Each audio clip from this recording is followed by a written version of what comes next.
They say Thanksgiving is about family, gratitude, and peace. But in my house that year, it became the stage for betrayal, humiliation, and revenge. I had everything planned perfectly: the turkey, the guests, the table setting. It was supposed to be our first Thanksgiving as an engaged couple, hosting both our families. But then she walked in. His ex, invited by none other than my future mother-in-law. She smiled sweetly at me like we were old friends. My mother-in-law acted like it was all perfectly normal. But they both made one fatal mistake: they underestimated me. If you're new to this channel, make sure to subscribe for more true inspired stories of betrayal, karma, and jaw-dropping revenge. Every week, we drop a new tale that will leave you speechless. Don't forget to like, comment, and tell us, what would you have done? I had always known my mother-in-law didn't like me.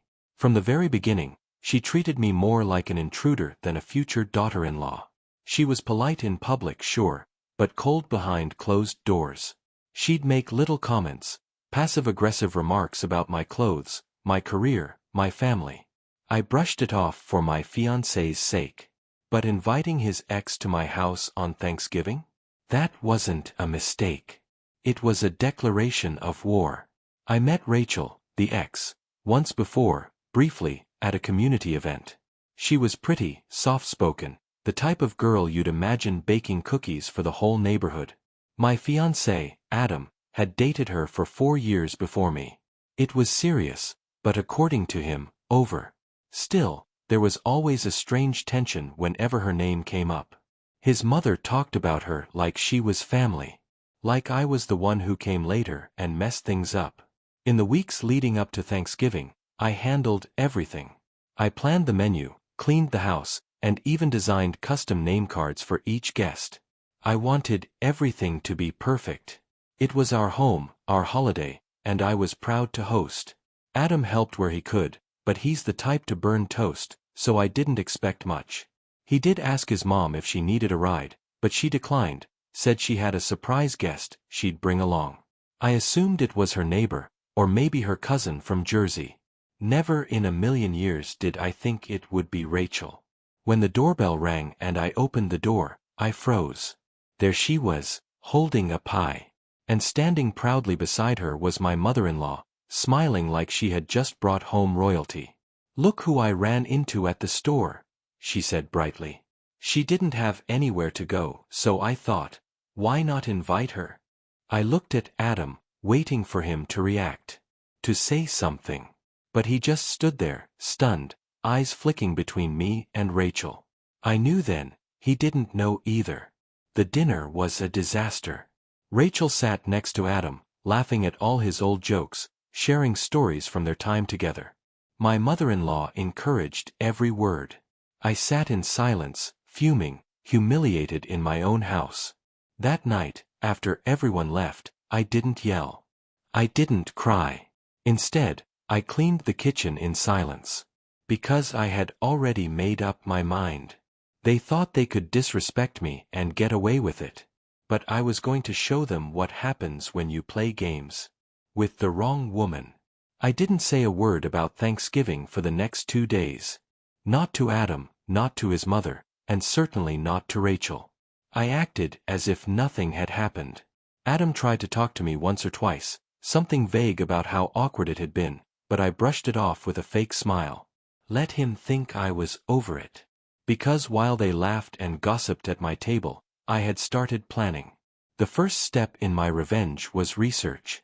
I didn't want to act out of anger. I wanted precision. I started digging. Rachel's social media was wide open. Pictures, tags, locations, she had no filter. It didn't take long to figure out that she was job hunting, having recently been laid off from her last position. She'd been dropping hints all through dinner about how tough things were lately. I filed that detail away.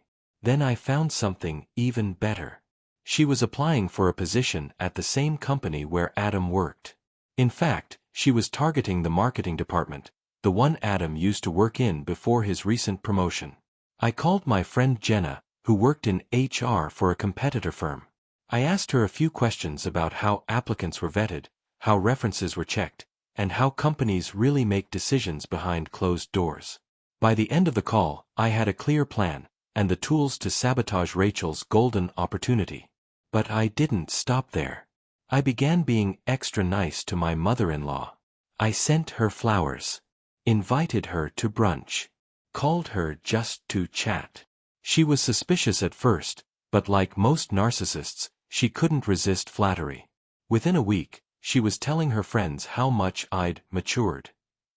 She had no idea I was setting the stage for her downfall. Rachel had an interview coming up the next week. I knew because she posted about it, a subtle, smug little post. Excited for what next week may bring. Fingers crossed. I almost laughed out loud. While she was rehearsing answers in front of a mirror, I was writing a letter. A very convincing letter. You see, one of my previous jobs had been in admin. I knew exactly how to format a company reference, down to the letterhead. Using publicly available templates and her former boss's name, also found on LinkedIn, I created a masterpiece. It was professional, warm, glowing, at first glance. But between the lines, I wove in just enough red flags to make any recruiter pause. Phrases like, Rachel often needed additional guidance, and her passion sometimes overshadowed her ability to work collaboratively. Then I created a throwaway email under the boss's name and attached the PDF. Sure enough, when the company reached out to confirm references, they received mine. 2 days later, Rachel posted a much more somber update. Didn't go the way I hoped, but staying optimistic. Of course, she didn't know I was behind it. Not yet. Meanwhile, my mother-in-law kept coming around. She even invited me to a women's charity brunch, and I accepted. I smiled. I wore a dress she had complimented before. I even brought a gift. Because the next part of the plan needed to happen in person. At the charity brunch, my mother-in-law was glowing with pride. She introduced me to everyone as her future daughter-in-law, and told them I had really come around. I laughed along, pretending to sip my mimosa. She had no idea the trap she was walking into. Before the brunch, I had installed a tiny audio recorder in my purse. But I didn't really need it. Because after a few drinks, and surrounded by her equally nosy friends, my mother-in-law got loose-lipped. Oh please, she said with a smirk, Rachel is perfect for Adam. I just thought a little reminder would help him open his eyes again. That girl he's engaged to? She's just a phase. He'll figure it out. The table laughed. One woman clinked her glass. I excused myself, went to the bathroom, and sent the audio file straight to Adam. Then I sent a copy to Rachel. Adam was silent for a full day. Then he asked if we could talk. I agreed. He came over late, looking tired and confused. She really said all that? I just nodded. And Rachel, she knew? Of course she did, I said. You think it was a coincidence she showed up with homemade pie and your favorite wine? His face fell. Now it was my turn to deliver the final blow. There's one more thing, I said calmly. Check your email. In his inbox was a forwarded message, Rachel's fake reference letter, and the rejection email from his company. He read both twice. Then looked up at me like he was seeing me for the first time. She never had a chance, I said, standing tall. Neither of them did. After that night, Adam disappeared for a while. Not physically, he still went to work, came home to his apartment, but emotionally, he vanished. No texts. No calls. Nothing. I figured he needed space to process what he'd learned. Let him sit in the wreckage his mother and ex had created. I wasn't in a hurry. I had planted the seeds. I knew they'd bloom soon. Rachel, however, didn't go down so quietly. 3 days later, I received a message. No greeting. No small talk. I know what you did. I stared at the screen for a second, smiled to myself, and replied. Did what? Her response was longer. Full of accusations. Desperation. She blamed me for sabotaging her interview, manipulating Adam, and twisting his mind against the people who truly loved him. I didn't reply again. She wanted a reaction. I wasn't giving her one. What Rachel didn't understand was that this wasn't just about her. This was about the woman who opened my front door to a stranger and smiled while she tore down my dignity. And she had one more lesson to learn. Because while she was busy trying to crawl back into Adam's life, I was making sure she'd never get close again. My mother-in-law had always been obsessed with appearances. She was on boards, committees, and constantly posted photos with captions like, "Strong women empower other women." It was a joke. So I decided to expose the punchline. Remember that brunch? I hadn't just recorded audio. I had taken video, quietly from my phone, when she started talking about how she invited Rachel to shake things up. And how you have to break a few hearts to get what's best for your children. I edited the video carefully. Just enough to show her arrogance, her manipulation, her lack of respect for me, for Adam, for basic decency. Then I created an anonymous Instagram account and followed every single group she was involved in. I didn't post the video right away. I sent it privately, to the board of the charity where she volunteered, and the moms group where she bragged about being a peacemaker. I sent it with a polite message. "Hi.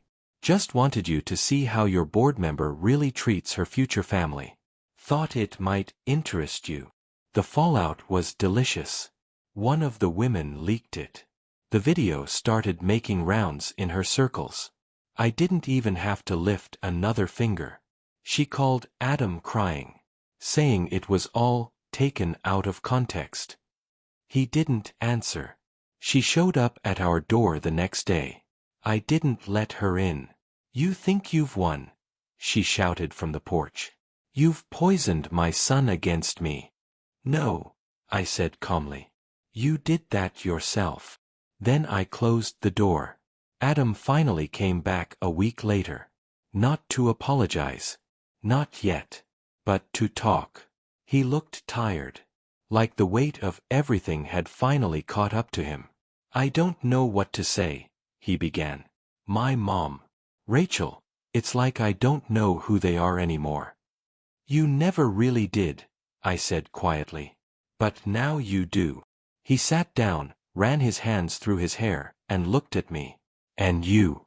I don't know whether to be impressed or terrified. I smiled. "Both is fine." He gave a weak laugh. "You really went through all that to protect our relationship?" "No," I said. "I did it to protect myself. And my dignity." Then I reached into the drawer beside me and took off the ring. I placed it on the table. "This isn't about whether you still want to marry me," I told him. "It's about whether I still want to marry you." He stared at the ring like it was made of glass. "Fragile. Breakable. I need to earn you back, don't I?" he asked. I nodded. And for the first time in weeks, I saw something real in his eyes. Not guilt. Not shame. Respect. Adam started showing up, flowers in hand, doing the dishes without asking, booking us a surprise weekend getaway to the coast. It was sweet. It was unexpected. But it wasn't enough. Because I wasn't looking for apologies. I was looking for proof that he could be the kind of partner who saw me.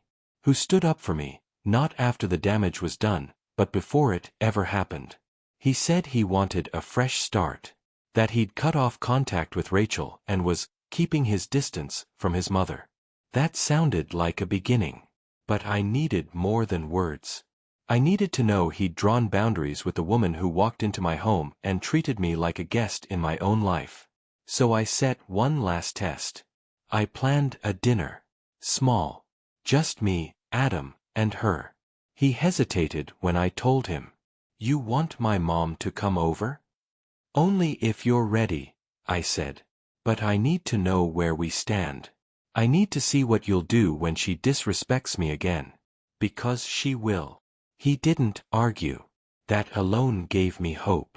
She arrived on time, tight-lipped, dressed like she was going to war instead of dinner. I welcomed her with the same false sweetness she'd once shown me. Offered wine. served roasted chicken and roasted vegetables. She barely touched her food. "I'm here for Adam," she said bluntly. "Not you." I smiled. "Good. Because this isn't about me. It's about him." Adam cleared his throat. He looked nervous. But then he straightened. "Mom," he said. "We're having this dinner because I need to say something. And I want you to hear it."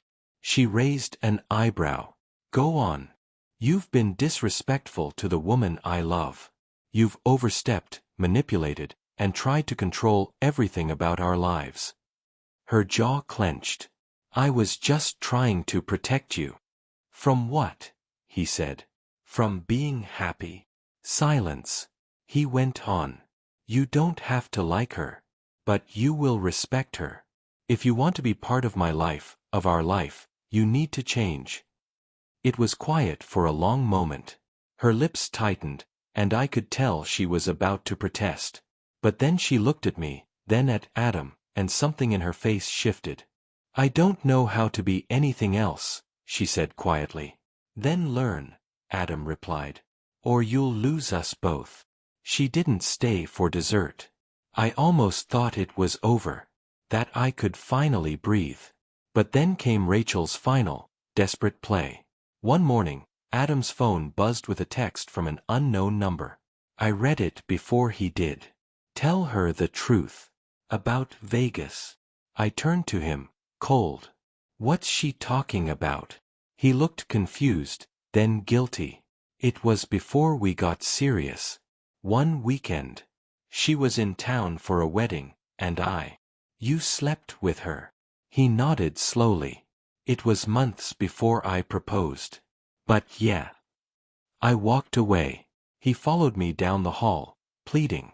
"I didn't think it mattered. It was before us. Before I knew how serious this would be." "But she knew," I said, spinning around. "She knew it happened, and that's why she showed up. That's why she thought she still had a chance."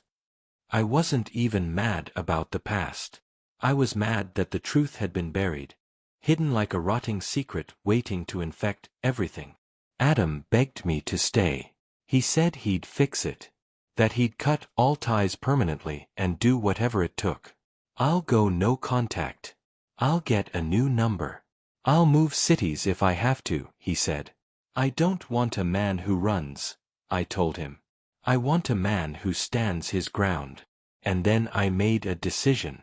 For the first time in months, I stayed at my sister's place. I needed space to think, not just about Adam's betrayal in Vegas, but about everything that had followed. The lies. The omissions. The way everyone had played with my life like I was the supporting character in their drama. But I wasn't. I was the lead. And it was time I started acting like it. My sister listened quietly as I poured everything out. Then she looked at me and asked one simple question. "Do you trust him now?" The answer came faster than I expected. No. That night, I made a list. Not of what Adam had done, but of what I wanted. Peace. Respect. Loyalty. A partner who would never need to be tested, because his love wouldn't come with conditions. Adam had shown potential. Growth. But he had also hidden truths that gave his ex power over my life. And I realized then, if I stayed, I'd always wonder what else I didn't know. I didn't want a relationship that needed revenge to survive. I wanted one that never made me feel disposable to begin with. The next morning, I texted Adam to meet me at the cafe where we had our first date. He arrived on time, eyes full of hope and exhaustion. "I'm glad you came," he said. "I've been thinking about therapy, couples counseling, a clean slate, whatever it takes." I placed the ring on the table again. "This isn't punishment, Adam. It's release. For both of us." He looked like he wanted to argue, but then, he nodded. Slowly. "I get it," he said. "You deserve better than what I gave you." I walked away without looking back. It's been 6 months. The house is quieter now, but peaceful. The kind of peace that only comes when you've burned bridges that were leading you nowhere. Rachel tried to reach out again. Once. I blocked her. His mother sent a Christmas card. I threw it away. I don't hate them. I just don't see them anymore. Sometimes revenge isn't about ruining someone else. It's about reclaiming your story. And that's exactly what I did. I hosted Thanksgiving again this year. But this time, the table was full of people who loved me for me. No games. No manipulation. Just laughter, food, and genuine warmth. And when someone asked if I was seeing anyone, I smiled and said, "No rush." The only person I needed to fall back in love with was myself. Because in the end, my greatest revenge wasn't sabotage. It was rising higher than they ever expected, without them. The end. If you enjoyed this story of revenge and reclaiming power, don't forget to like, comment, and subscribe to the channel.